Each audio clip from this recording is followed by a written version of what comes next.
your business, you're taking business talent from around the globe, and everybody has a perspective. What's working in Africa may not be working in America. What's not, and you bring in talent from New Zealand, Australia. Talk about where the talent comes from to bring their business perspective. Well, we've over the last 3 or 4 months, we've made a major engagement with Africa and with India. Now, of course, that's a little different problem. India can treat as one market. Africa is not a single market, and so we've got a lot of presence in South Africa, Nigeria, and Kenya.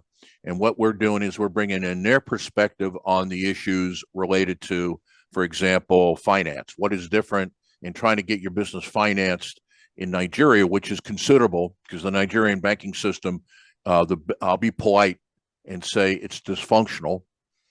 I could say more, but it doesn't really work. So we have people from those countries. I've got somebody from Nairobi on. I got somebody from Lagos. I have somebody from Port Harcourt. I've got somebody from Pretoria. And now we go over to India, and we've got programming coming in from Bangalore, Mumbai, Delhi. And so they're each providing their own perspective of what's going on. And right now, Africa is going to get seriously hit because a lot of companies have been outsourcing to Africa as the next growth. They're not going to India. I mean, they're not going to China. They're not going to Southeast Asia. They're going to Africa. But now with the recession looming, a lot of them are pulling back.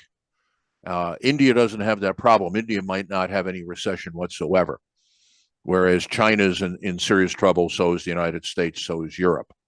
And so those are the type of issues that we bring out every day on the air. Let me ask you something. It's Mike King, Bill Eastman of International Business Growth Radio. That is my home, Saturdays, 10 a.m. in the East.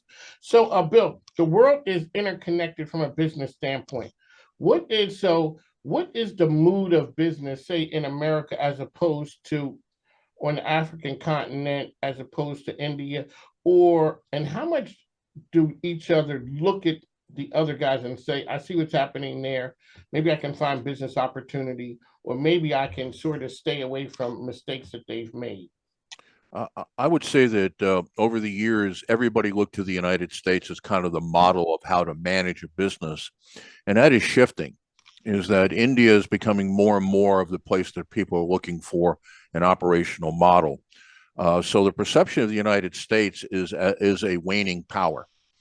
And there's a lot going on around that. The conflict between Ukraine and Russia has really created a rift for us around the world, not because of our support for Ukraine, but the United States unilaterally froze Russian accounts of Russian business owners without due process. People who are just like you and I, Mike, who are just happen to be Russian and have a business overseas, and I got $1 million in the Bank of England and it's frozen. And there's no due process for me to get my money. Why? Because I'm a Russian. I have nothing to do with what's going on in Ukraine.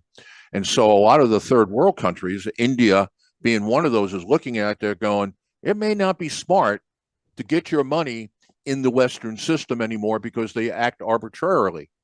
Now, if they don't like you, you do something they don't like, they're going to confiscate your money. And so this has really raised the status of China because China and Russia are now kind of in cahoots, and there may be that there's an alternative to the dollar being a reserve currency. Also, China is really getting behind cryptocurrency around the yuan. So there's a real shifting of power right now, and a lot of the non-aligned, what you call non-aligned countries, are trying to decide whose side they want to be on.